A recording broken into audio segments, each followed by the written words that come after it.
मैं तो समझती हूँ काफ़ी कुछ आपने ही बता दिया। छोटी सी आयु थी हमारी 1.5 वर्ष की, जब माँ बाप की गोद में ही ज्ञान में आए।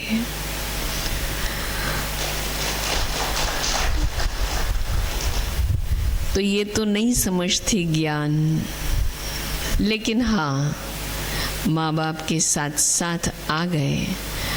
सौभाग्य सबसे अच्छा श्रेष्ठ ये मिला साकार बाबा के समय में, क्योंकि 64 में ही फादर आए, तो साकार बाबा थे।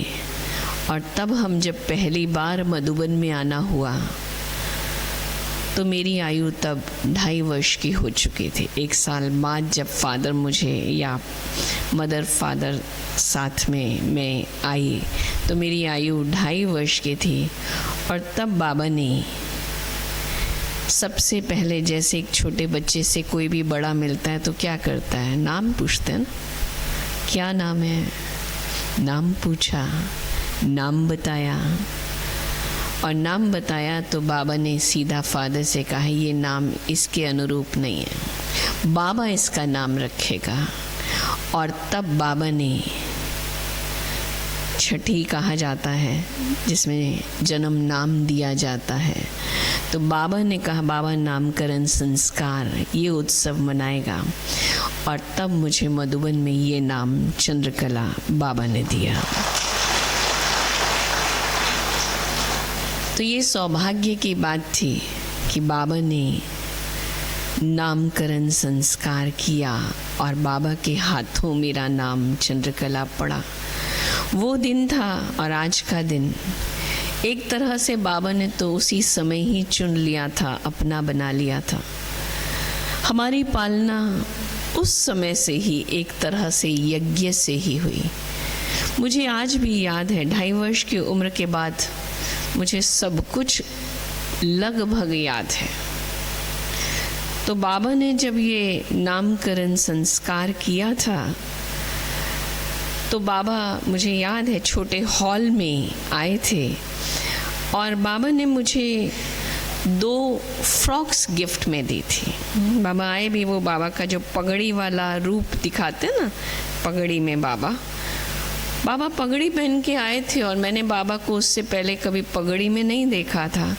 मुझे स्टेज पे जो हिस्ट्री हॉल में 3 चौकियां हैं उस पे बीच में बिठा रखा था और बीच में बिठाया था। जैसे ही बाबा ने गेट से एंटर किया, मैंने देखा तो मैं तो डर गई, क्योंकि बाबा को देखा नहीं था। डरने के कारण मैंने वहाँ से सीधा जंप लगाया और फादर की गोद में उतर के एक तरह से जंप से मैं आ गई।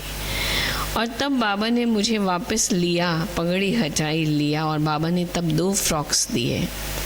आज भी मुझे वो स्पष्ट याद आता है। जब 2 फ्रॉक्स दिए तो मेरा आकर्षण उन फ्रॉक्स की तरफ हो गया। वो दिन, आज का दिन, मैंने कभी भी पेरेंट्स का दिया हुआ कुछ पहना ही नहीं। उसके बाद एक ज़िद हो गई, मुझे पहनना है तो वही पहनना है जो बाबा ने दिया। अब 2 फ्रॉक्स में तो बच्चा चल नहीं सकता। आप सब अनुभवी हैं कि 2 फ्रॉक्स में तो कैसे चलेगा। आयु छोटी, हर घड़ी चेंज चाहिए क्योंकि गंदा हो जाता था।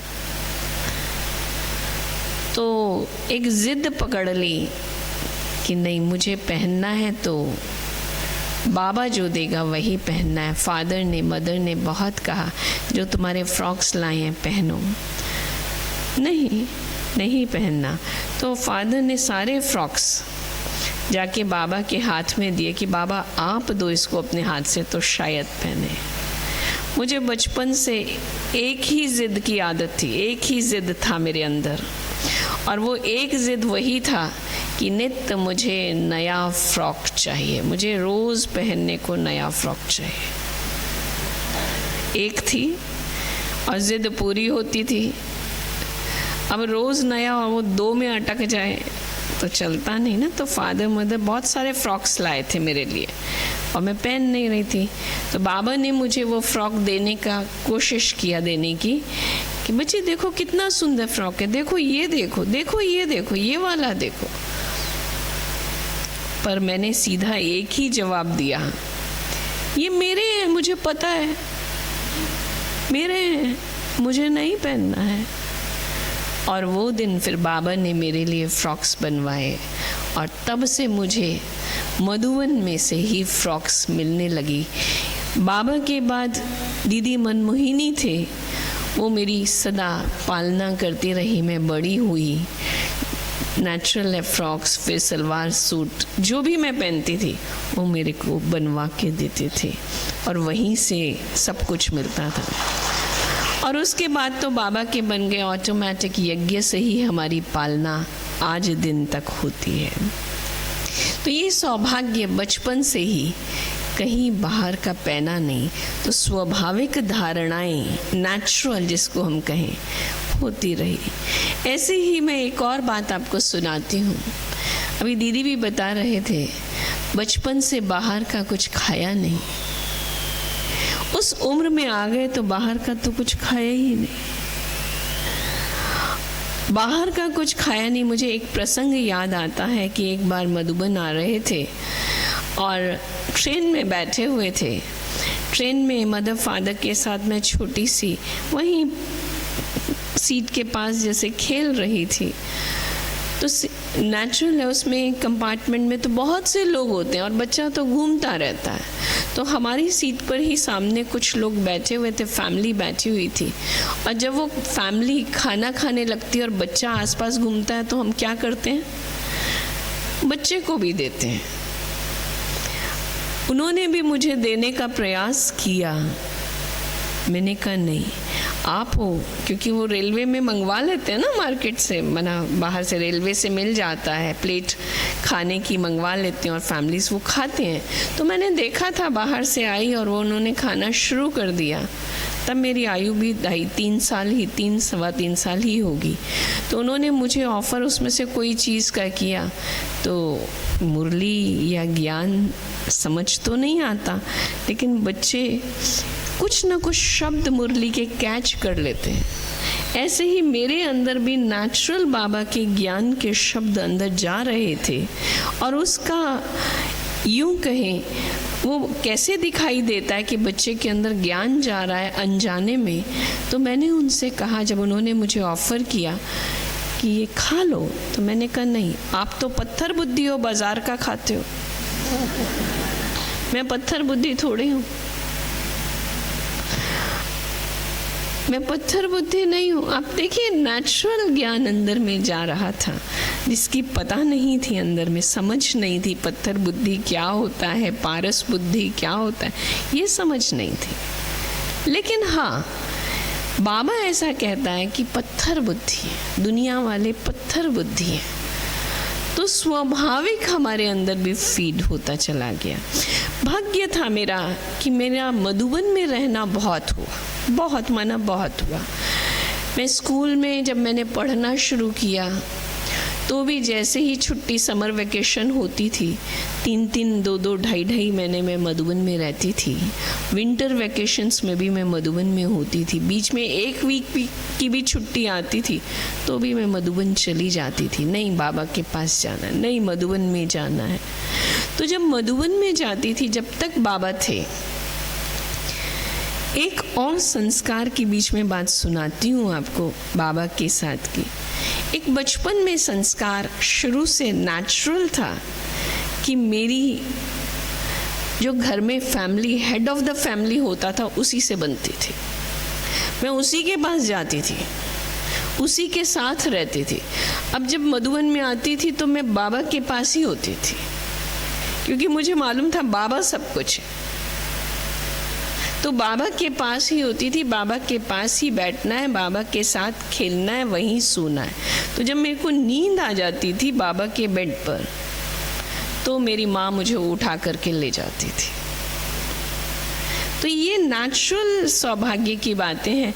लेकिन एक सेवा की बात सुनाती हूँ कि मधुबन में आज भी अगर आप जाओ तो जहाँ बाबा की झोपड़ी है, जहाँ बाबा की झोपड़ी है, वहाँ कॉटेज के पास में बाहर आपने देखा होगा आम का वृक्ष है, आज भी है। और आम का वृक्ष बच्चों को बहुत खींचता है। आम बड़े बड़े, आप सोच कर देखो, बड़ा बड़ा आम है और आम खाना है। मुझे तो शुरू से ही आम पसंद भी बहुत था, तो आम खाना है और आम दिखाई दे रहा है तो बच्चा क्या करेगा? उठाओ, कंकर उठाओ, मारो तो आम नीचे गिरेगा। क्योंकि आम के वृक्ष से, आम मेरी हाइट आज भी कम है, तो उस समय तो कितनी छोटी होगी सोचो, तो मेरे हाथ में तो आम आएगा नहीं। किसी ने शिकायत जाकर कर दी कि ये बच्चे जो है ना रोज आम के पेड़ पर पत्थर मारती और किसी को लग जाएगा। तो बाबा ने बुलाया, कहा कि आपको आम चाहिए? कहा चाहिए। तो फिर आप क्या करोगे आम लेने के लिए? भाई उठाओ, मार, जो करते हैं। फिर आपको आम मिला? नहीं मिला। तो अच्छा, आपको बाबा आम देगा, क्या करना है? तो अब बाबा आम देगा, उसके लिए तो जो मर्जी करवा लो बच्चे से, क्योंकि आम चाहिए। तो बाबा ने कहा, देखो बाबा के घर में जब हम सेवा करते हैं ना, तो सेवा का फल मीठा, अपने आप आपको आम मिल जाएगा। आप सेवा करो। क्या सेवा करें? तो गार्डन में जितने पत्ते गिरे हुए हैं ना, वो पत्ते उठाओ। आज भी मैं कई बार जाती हूँ, देखती हूँ, कभी कभी मन होता है। एक टोकरी होती थी, सफाई करने वाली रखती थी, वहीं पर टोकरी में जाके डाल के आओ, वो आज भी पड़ी है।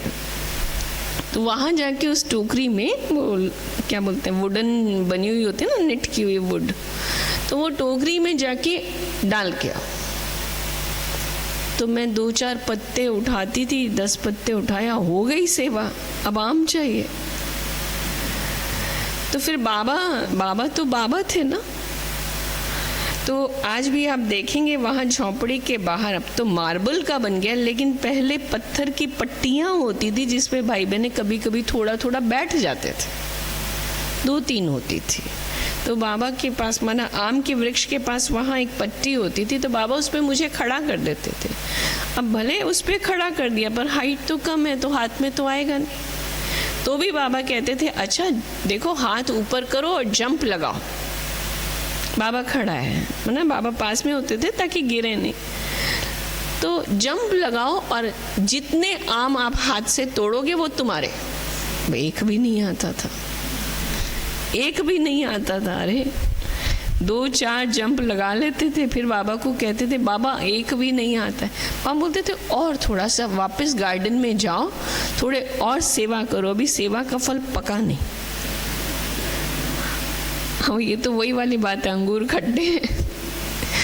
लेकिन फिर वो 2-4 पत्ते उठाते थे, फिर बोलते थे अब।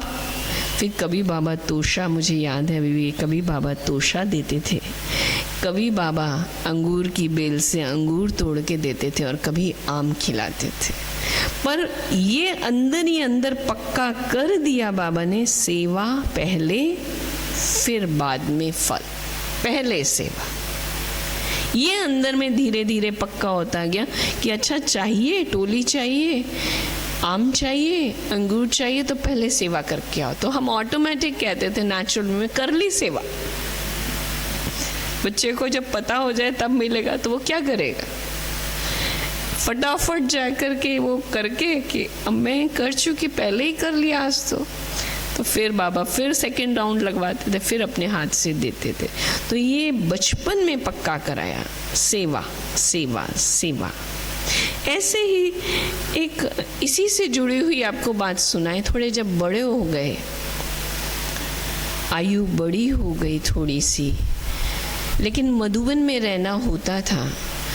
बाबा तो नहीं रहे, दीदी थी, तो मनोहर दादी हाथ से पकड़ के, उंगली पकड़ के लेके जाती थी और कहती थी कि थोड़ी सब्जी काटो। अरे सब्जी काटना, हाथ कट जाएगा। 8-10 साल के थे, हाथ कट जाएगा, सब्जी कहाँ से काटेंगे? तो बोलती थी नहीं, जितना तुम खाओगी उतनी तो काटो, जितनी खाओगी इतनी सी खाओगी, एक आलू तो खाएगी, उतना तो काटो, नहीं तो बोझा चढ़ेगा। तो वही बात सेवा। तो थोड़ी सी भी सेवा करनी ज़रूर है, थोड़ी सी सब्जी काटनी ज़रूर है। तो चलो थोड़ी सी सब्जी, गोभी, भिंडी 4-5 काट ली, तो बोलते थे मेरी जितनी मैंने खानी थी उतनी तो हो गई। तो दादी फिर पकड़ती थी, अरे कैसे हो, तुम खाओगी बाबा को नहीं खिलाओगी, तो बाबा की तो काटो, अपनी तो काट ली, बाबा को भोग लगाएगी तो बाबा क्या खाएगा, तुमने काटी नहीं पूरी। तो फिर दादी थोड़ा सा और बिठाती थी, थोड़ी और काटो। तो सब्जी काटने में इंटरेस्ट बिल्कुल भी नहीं था उस समय पर, तो थोड़ी सी और काटी कि भाई बाबा के लिए काट दी। अब दादी जाऊं खेलूं, क्योंकि वही पुल होता है उस एज में, तो कि भाई जाऊं यहाँ से उठूं। तो दादी बोलती थी नहीं, बाबा की सब्जी काटी, बाबा के लिए, अपने लिए काटी। और दादी की कौन काटेगा, दादी तो जगत के लिए काट रही है, दादी का कौन काटेगा, मैं तो सबके लिए काट रही हूँ, मेरे हिस्से का कौन काटेगा, मेरे लिए तो काट। तो दादी इस तरह से कभी कैसे ऐसे थोड़ी सी सब्जी कटवाती थी, रोज पकड़ कर लेके जाती थी। और कभी कभी तो हमें मालूम होता था मनोहर दादी अभी इधर से जाएगी और सब्जी के लिए लेके जाएगी, तो बच्चा क्या करता है, वहाँ से दूर